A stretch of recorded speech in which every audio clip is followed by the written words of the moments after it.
جن میں آپ کی اپنے شکار کے ساتھ کوئی جذباتی وابستگی نہیں ہوتی، نہ محبت نہ نفرت۔ وہ آپ کے لیے صرف آپ کی مہارت کا ثبوت ہوتا ہے۔ آپ سمجھ رہی ہیں نا کہ میں کیا کہہ رہا ہوں؟ زمر نے اس بات میں سر ہلایا۔ بالکل، کیونکہ میرا بھی یہی خیال ہے۔ میں فارس کے بارے میں ہر بات پہ یقین کر سکتی ہوں، مگر وہ اس حد تک نہیں جا سکتا۔ وہ یہ نہیں کر سکتا۔ اس نے پٹی میں بندے انگوٹھے کو جوتے سے مسلا۔ میز کی چمکتی سطح میں اپنا عکس نظر آیا تو وائٹ گولڈ کی نت چمکی، مگر اس ننھے الماس ہیرے والی لونگ جیسی چمک اس میں نہ تھی۔ احمد چند لمحے کے لیے خاموش ہو گیا۔ ریسٹورانٹ میں لوگوں کی چہل پہل سے وہ دونوں کٹ چکے تھے۔ مسز زمر، آپ کو کچھ اور بھی چاہیے؟ شاید مجھ سے؟ زمر نے ہلکی سی گردن ہلائی۔ مجھے ایک قابل اعتماد انویسٹیگیٹر چاہیے، اور مجھے پتا ہے کہ آپ اپنے کام میں مہارت رکھتے ہیں۔ میں یہ چاہتی ہوں آپ مجھے پتا کر کے دیں کہ یہ تصویریں ہوٹل کے کس کمرے سے لی گئی ہیں، کس نے لی، اور سعدی کو یہ کہاں سے ملی۔ مجھے لگتا ہے وہاں کوئی اور بھی تھا۔ یہ فارس نہیں ہے تو پھر کون ہے؟ ہو سکتا ہے اسی شخص کا سعدی کی گمشدگی میں ہاتھ ہو۔ فارس کے دشمن ہیں اور سعدی کو اسی کے دشمنوں نے غائب کروایا ہے۔ شور، میں پتہ لگانے کی کوشش کرتا ہوں، اور آپ کو کہنے کی ضرورت نہیں ہے۔ یہ میرے اور آپ کے درمیان رہے گا۔ فارس؟ زمر کچھ کہتے کہتے چپ ہو گئی۔ احمد نے غور سے اسے دیکھا۔ جی؟ آپ کا کبھی کسی غصہ ور آدمی سے واسطہ پڑا ہے احمد؟ جی، میرے ابو بہت غصہ ور تھے، اسی لیے تو میں اتنا سویٹ ہوں۔ غصہ ور آدمی پتہ ہے کیسا ہوتا ہے؟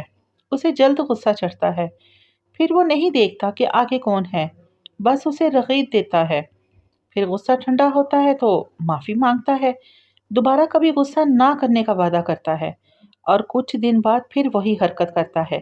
مگر فارس، وہ ایک طرف ایک وسیلہ انسان مشہور ہے، مگر کوئی چیز ایڈاپٹ نہیں ہوتی۔ اس کے پرسنالٹی سکیچ میں کچھ غلط ہے۔ وہ جیل میں کیسا تھا؟ وہ اپنا سارا وقت، مطلب زیادہ وقت، لڑائی جھگڑوں میں گزارتا تھا۔ پھڈے، گروہ بندیاں، اور وہ دوسروں کے لیے ہی لڑتا تھا۔ اگر اتنا وقت وہ اپنے پریزن رائٹس کے حاصل کرنے کے لیے لگاتا تو آج جیل جنت بن چکی ہوتی۔ ویسے میں ایک تحریک شروع کرنا چاہتا ہوں قیدیوں کے پریزن رائٹس کے حوالے سے، اور تھینک یو احمد۔ وہ ذرا تکان سے مسکرائی۔ تو آپ میرے لیے کام کریں گے؟ بالکل، مگر کچھ وقت لگے گا، اور میم، میں 15,000 فی گھنٹہ لوں گا۔ میرے علاوہ کسی سے یہ کام کروا بھی نہیں سکتی۔ اس کو دوسرے لفظوں میں بلیک میلنگ کہتے ہیں۔ نہیں، اس کو ایک ایکسپرٹ ہائر کرنے کی فیس کہتے ہیں۔ آپ کو اندازہ ہے کہ ہارون عبید مجھے کتنا پے کر رہے ہیں؟ کون ہارون عبید؟ احمد کا منہ بنا۔ آپ اتنے مشہور سیاستدان کو نہیں جانتی؟ میں نہیں مان سکتا۔ اچھا، وہ ہارون عبید، انہوں نے تو ایک سکینڈل کے بعد فارن منسٹری سے استعفیٰ دے دیا تھا۔ اب کہاں سے آ گئے؟ ہمارے سیاستدان یہ کچھ عرصہ ہائبرنیٹ کرتے ہیں، پھر دوبارہ میدان میں آ جاتے ہیں، اور اپنا امیج درست کرنے کے لیے ان کو ہمارے جیسے کنسلٹنٹس کی ضرورت ہوتی ہے۔ اب دیکھیے گا 3 ماہ کی میڈیا کمپین کے بعد میں ان کو کیسے مشہور کرتا ہوں۔ سمر نے ہاتھ اٹھا کر اس کی چلتی زبان کو روکا۔ میں قائل ہو گئی آپ کی فیس کے لیے، مگر میرا کام ہونا چاہیے۔ شور۔ وہ مسکراتے ہوئے اٹھ کھڑا ہوا۔ بالآخر زمر یوسف کو کچھ سکون ملا تھا۔ بجھ گئی شمع حرم، باب کلیسا نہ کھلا، کھل گئے زخم کے لب، تیرا دریچہ نہ کھلا۔ جب زمر گھر آئی تو کمرے میں وہ صوفے پہ ٹانگ جمائے بیٹھا، گھٹنے پہ رکھے لیپ ٹاپ پہ کام کر رہا تھا۔ آہٹ پہ بھی نظر انداز کرتا کام کرتا رہا۔ کل میں جاؤں گی ڈاکٹر توقیر سے ملنے، جیسا کہ ہم نے ڈیسائیڈ کیا تھا۔ وہ پرس اور فائلز سائیڈ ٹیبل پہ رکھ رہی تھی۔ اوہو، ابھی کچھ دن ٹھہر جائیں۔ زمر نے تعجب سے اسے دیکھا۔ فارس، نیاز بیگ والے واقعے کو 8 دن گزر چکے ہیں، اب مزید انتظار کریں گے۔ اگر تب تک سعدی نہ رہا تو؟ وہ لوگ اسے نہیں ماریں گے، اگر مارنا ہوتا تو اوٹی میں مار دیتے۔ یہ آپ نے ہی کہا تھا۔ وہ ٹائپ کر رہا تھا۔ مگر جو مقصد انہیں اس سے چاہیے وہ پورا ہو گیا تو وہ اسے زندہ کیوں رکھیں گے؟ وہ ایک سائنسدان ہے، ایک حساس ادارے کا سائنسدان۔ وہ اس سے ہر ممکن کام لیں گے، اور چند دن کی ہی تو بات کر رہا ہوں میں۔ آگے آپ ہی کا فیصلہ ہوگا۔ وہ تیکھی نظروں سے اسے دیکھنے لگی۔ میرا نہیں خیال کہ اب فیصلے میں کر رہی ہوں، فی الحال تو تم ڈیسائیڈ کر رہے ہو کہ کیا کرنا ہے اور کیا نہیں۔ فارس نے ایک نظر اٹھا کر اسے دیکھا۔ پتہ نہیں آپ کیا بولے جا رہی ہیں، میں اس لیے کہہ رہا تھا کہ ڈاکٹر توقیر دبئی میں ہے، ذرا دونوں میاں بیوی آ جائیں پھر ہم ان کو دیکھ لیں گے۔ دونوں میاں بیوی؟ اس کی بیوی کا کیا ذکر؟ اور فارس قاضی کی ٹائپ کرتی انگلیاں تھمی۔ ایک دم رک کر اس نے زمر کو دیکھا۔ میرا مطلب تھا ہم دونوں۔ نہیں، تمہارا یہ مطلب نہیں تھا۔ وہ سامنے کھڑی چپتی ہوئی نظروں سے اسے دیکھ رہی تھی۔ تم نے اس کی بیوی کا ذکر کیوں کیا؟ زمر، میں سارا دن کا تھکا ہوا آیا ہوں، کیا اس وقت میرا دماغ خراب کرنا ضروری ہے؟ ایک دم غصے سے اکتا کر اٹھا اور لیپ ٹاپ اٹھائے باہر نکل گیا۔ وہ آنکھیں سکیڑ کر اسے جاتے دیکھتی رہی، پھر مڑی تو دیکھا صوفے پہ اس کا والیٹ پڑا تھا۔ زمر نے چند لمحے کے لیے سوچا، پھر والیٹ اٹھایا، اندر جھانکا۔ اس میں پیسے تھے، چند ایک وزٹنگ کارڈز اور اے ٹی ایم کارڈ۔ اس نے وہی نکالا۔ اوپر جلی حروف میں لکھا تھا، فارس طاہر غازی۔ فارس طاہر غازی۔ وہ بڑبڑائی، مجھے تو اس کا پورا نام بھی نہیں معلوم۔ کارڈ واپس رکھ کر اس نے والیٹ وہیں ڈال دیا۔ پھر وہ بیڈ پہ بیٹھی اور سینڈل اتارتے ہوئے سوچنے لگی۔ مجھے اس میں کوئی شک نہیں کہ وہ ایک قاتل ہے، اس میں بھی کوئی شک نہیں کہ وہ سعدی کے ساتھ مخلص ہے، مگر اس کے علاوہ میں کیا جانتی ہوں فارس کے بارے میں؟ ایک کم گو، غصہ ور اور پراسرار شخص، مگر اس سے ہٹ کر فارس غازی کون ہے؟ وہ سوچ میں گم بیٹھی رہی۔ پھر ایک دم وہ اٹھی، نیچے آئی تو فارس نہیں تھا۔ بیرونی برآمدے سے آوازیں آ رہی تھی۔ وہ ندرت کے ساتھ باہر بیٹھا تھا۔ زمر بے قدموں سے چلتی بیسمنٹ کی سیڑھیاں اترنے لگی۔ نیچے تہہ خانہ اندھیر پڑا تھا۔ اس نے ایک ہی بتی جلائی تو وہ وسیع کمرہ نیم اندھیر ہو گیا۔ وہاں کونے میں ایک چھوٹے سے کمرے کا دروازہ تھا، جیسے کوئی اسٹور وغیرہ ہو۔ فارس نے اس کو شادی کی پہلی رات بتا دیا تھا کہ بیسمنٹ کی چابی وہ اس کو نہیں دے رہا، ادھر زرتاشا کی چیزیں پڑی ہیں۔ پھر جب ہنہ لوگ ادھر آ کر رہنے لگے تو سامان رکھنے کے لیے اس نے بیسمنٹ کھول دی، مگر یہ کمرہ… زمر اس کے بند دروازے کے سامنے آ کر ٹھہری۔ اس کی چابی اب بھی اس نے کسی کو نہیں دی تھی۔ کیا رکھتا تھا وہ اس میں؟ اکثر وہ اسے بیسمنٹ سے اوپر آتے دیکھتی تھی۔ بار بار اسے اس کمرے میں جانے کی کیا ضرورت پڑتی تھی؟ زمر نے اس کمرے کا لوک گھمایا، وہ مکفل تھا۔ ذرا دھکا دیا، بے سود۔ آپ ادھر کیا کر رہی ہیں؟ آواز تھی کہ سور۔ وہ کرنٹ کھا کر پلٹی۔ نیم اندھیرے میں وہ سیڑھیاں اترتا دکھائی دے رہا تھا۔ چہرے پہ سختی تھی اور آنکھوں میں برہمی۔ تہہ خانے میں اس رات عجیب سی پر اسراریت بکھری تھی۔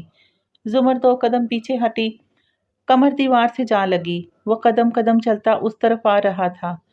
میں… زمر نے تھوک نکلا۔ سابق ڈسٹرکٹ پروسیکیوٹر کے سارے الفاظ اس اندھیر کمرے میں کھو گئے تھے۔ میں شادی کی چیزیں دیکھنے آئی تھی۔ وہ اس کے آئین سامنے آ رکا، چپتی نظریں اس کی آنکھوں پہ گاڑی۔ شادی کی چیزیں یا میری؟ ایک قدم مزید قریب آیا۔ اس کا دل زور زور سے دھڑکنے لگا، مگر بظاہر گردن کڑا کر بولی، میں جو بھی کروں تم سے مطلب؟ اور سر جھٹک کر ساتھ سے گزرنے لگی کہ فارس نے اسے دونوں کوہنیوں سے پکڑ کر ایک جھٹکے سے واپس دیوار سے لگایا۔ میں نے آپ کو منع کیا تھا ادھر آنے سے۔ چبا چبا کر اس کو گھورتے ہوئے وہ بولا تو زمر کی رنگت زرد پڑنے لگی۔ منع کیا تھا یا نہیں؟ کیا تھا۔ اس کے الفاظ اٹکے۔ جنگل کی وہ رات اور اس کا سحر غائب ہو گیا۔ وہ پھر سے اس ریسٹورنٹ میں تھی اور وہ اسے کال پہ کہہ رہا تھا وہ بدصورت اور خوفناک باتیں جو اسے کبھی نہیں بھولتی تھی۔ ایک اس دن اسے فارس سے ڈر لگا تھا اور ایک آج رات اسے ڈر لگ رہا تھا۔ تو پھر شرافت کی زبان آپ کے اس الٹے دماغ کو کیوں سمجھ نہیں آتی؟ ہاں؟ غصے سے بولا تو زمر کی اس پہ جمی آنکھوں میں گویا سانس رکنے کی کیفیت سمونے لگی، مگر وہ کمزور نہیں پڑنا چاہتی تھی۔ ہاں ٹھیک ہے، میں دیکھنے آئی تھی تمہاری چیزیں، پھر کیا کر لو گے تم؟ میں تم سے نہیں ڈرتی۔ اچھا، بند کر کے چلا جاؤں آپ کو اس کمرے میں 2-4 دن کے لیے؟ ڈرتی تو نہیں ہے نا آپ؟ اسے کوہنیوں سے پکڑے جھٹکا سا دیا۔ مجھے مین ہینڈل مت کرو۔ بدقت اس نے اپنا بازو چھڑانے چاہے، مگر بے سود۔ میری بات کان کھول کر سنے زمر بی بی،